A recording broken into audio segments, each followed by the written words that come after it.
Welcome to Walking the Way Book Club. We're on Chapter 3 of Renovation of the Heart, Question 3, which is, what is your sense of how evil functions or does not function among quote-unquote informed people today as a legitimate category of explanation of events around us?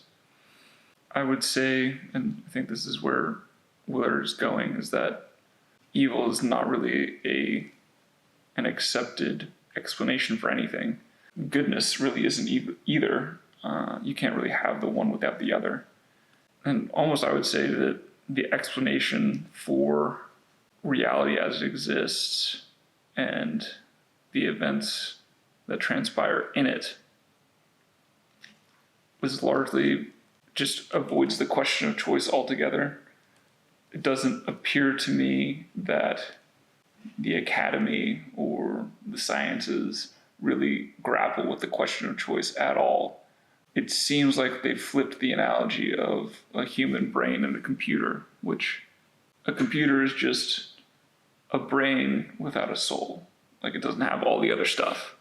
It's not more than a brain. It's less than a brain because it doesn't have all the other human components that go with a human brain. So when you say something like the brain is a computer, that's flipping the analogy, and that's generally how the sciences, if you will, treat human choice. Is just this black box that accepts inputs from reality, and the inputs from reality, circumstances, people, past experiences, what you ate that morning, whatever, that just runs through some algorithm that no one knows, no one can account for. It's not worth trying to ask the question because it's unknowable, and then stuff just happens. There's no real agency in the scientific worldview of how choices and the actions that come from them are made, which is very interesting because either one of two things is happening. Either the scientific community has learned humility and has acknowledged that there's something beyond their ability to know, which seems pretty unlikely, or we're experiencing sort of like a collective denial about the fact of moral agency just in general. And I think it's the latter, because like I said a moment ago, the flipping of the analogy of machine versus being has sort of removed from discourse the idea of something beyond mere rationality. And it is very obvious that human choice involves something beyond the merely rational. And so there's kind of two things that you can do with that. Either you can try to eliminate everything that is not purely rational, which is sort of the scientific project in the current atmosphere. And Lewis has a lot to talk about on that subject. He wrote multiple books on the subject, in fact. The more, I suppose, intellectual of the two being The Abolition of Man, where I think it's in the third chapter, he talks about how in the scientific community there's this discourse about man's power over nature, and how as technology and the understanding of how reality works has advanced, it's said that humanity has gained more power over nature. But in point of fact, it's actually the reverse, that as we understand nature more, we reduce ourselves to the natural phenomenon that we understand. And as we sort of put ourselves under the domain of merely natural, we become more merely natural. So as we reject the spiritual side of things in favor of a rationalistic, materialistic view of human behavior and interaction, we lose that sense of moral agency. And that's just what I've been describing in the current the contemporary scientific communities, we've lost the ability to apprehend even the concept of morality as an active ingredient, if you will, in human behavior. And lacking that acknowledgement, we can't really do anything about it. I'd just say we're all human beings made in the image of God. As such, we have inherited in our nature a sort of understanding of his nature and his will and what good is. And having fallen, we have an understanding of evil. We have an understanding of the distinction between the two, the difference between the two. And we have this sinful desire to do what is evil, to fulfill our own desires and not to pursue God. And so there's this sort of, we aren't inherently good people, but we have an understanding of good because we are made in the image of this creator that is solely good. And so even people that are in this scientific community can recognize on a broader scale things that they would consider good or evil. So like a common complaint against the existence of a God is, how could there be a good God? Or, because there's all this evil in the world. So like they can recognize natural disasters or the prevalence of evil acts and call that evil. And they can think of the absence of evil things like that as good. It's not a full conception of what good and evil truly are. And generally the only way they're thinking of it is in those terms, in the broader terms. And exactly like Ryan was saying, they're doing it without, exactly like it's saying here in the chapter, they're doing it without considering choice as a factor. And so they're limiting us to this computer conception as opposed to the broader sense of what our mind actually is. We are not computers. And within this subheading, Willard actually gets into the idea of similarly, the only solution we know to human problems today is education. And he gets into the idea that education is a good thing, but if education is done in an improper pursuit or is taught by people that don't have a full understanding themselves, then it can be a harmful thing. And I actually experienced this somewhat today, this week.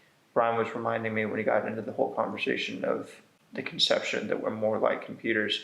I have a couple of Christian friends that are solid Christian friends that are solid in their theology that are currently in medical school and going through their rotations. And we had a discussion this week in terms of, it was basically about brain chemistry and the extent to which, and I'll admit, I don't know anything about brain chemistry or anything like that. They know far more than me than any of this. But I was essentially saying that psychological diseases aren't the same as the flu. And there's something going on there. There's a reason that we shouldn't just be prescribing a pill and considering that the end of everything. And there is a behavioral component to that can be a factor in repairing whatever chemical brain issue may be going on there as well. And I think that within the medical field, it's easy for, like Ryan was saying, us to view our brains as computers, that we can just use a drug or use some method of, okay, we can do this to fix, because it's just repairing a computer. And so all we have to do is just this. And it's just like any other virus in our body, even though we don't know hardly anything about the brain, we think that we can just repair it in the same way and that then is going to fix everything. And there's a complete ignorance of the underlying spirit and the broader mind and the effect that our bodies and overall actions have on that. And there's more wrapped up in brain chemistry, like our physical behaviors affect our brain chemistry. And so there's more wrapped up in that than just some wiring got wrong. And so that'd be just an example from this week of, there are areas within academia where they know a lot of things, but if they come at it from the wrong worldview, they might be misinterpreting some things. And then as they propel that onto others, even if they're propelling it onto Christians, there can be a sort of misunderstanding where Christians get distorted in their view.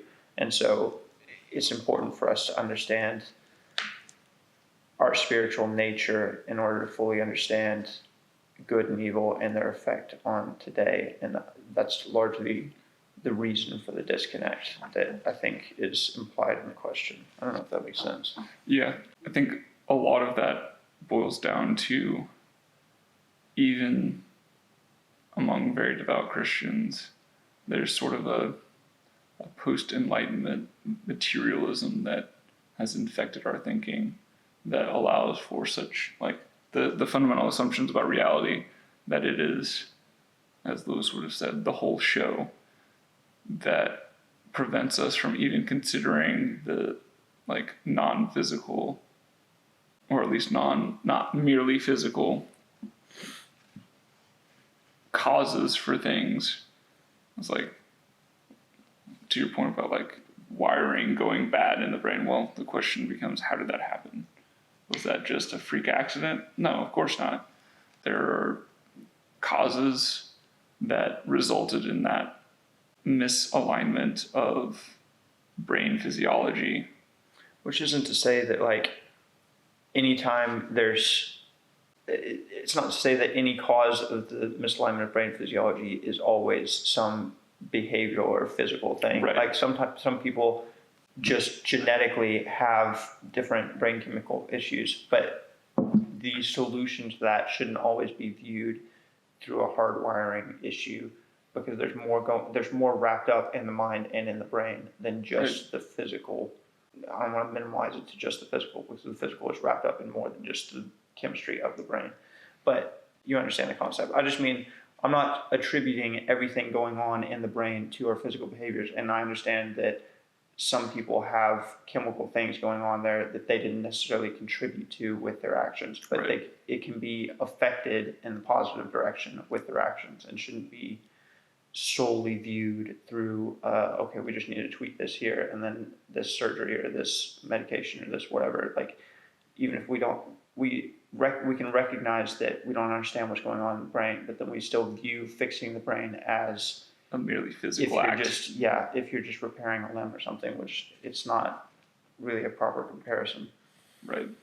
No, that was pretty much the direction I was going.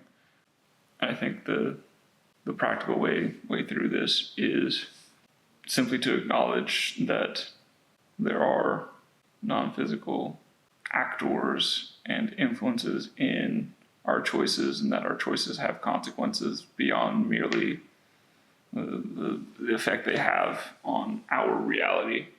That we are, whether we like it or not, creative agents in our own identity. And that can be a good thing or a bad thing depending on the choices that we make and the influences that we permit into our lives that affect those choices, which is a surprisingly hopeful thought to end on a note that's completely different than we started. Just the idea that God has given you everything that you need to pursue righteousness in Him. And because He is our shepherd, we want for nothing. Thank you for watching today's episode of Walk in the Way Book Club. Please like, comment, and share this video, and don't forget to subscribe to the channel for more content. We can't wait to see you in the next one. God bless.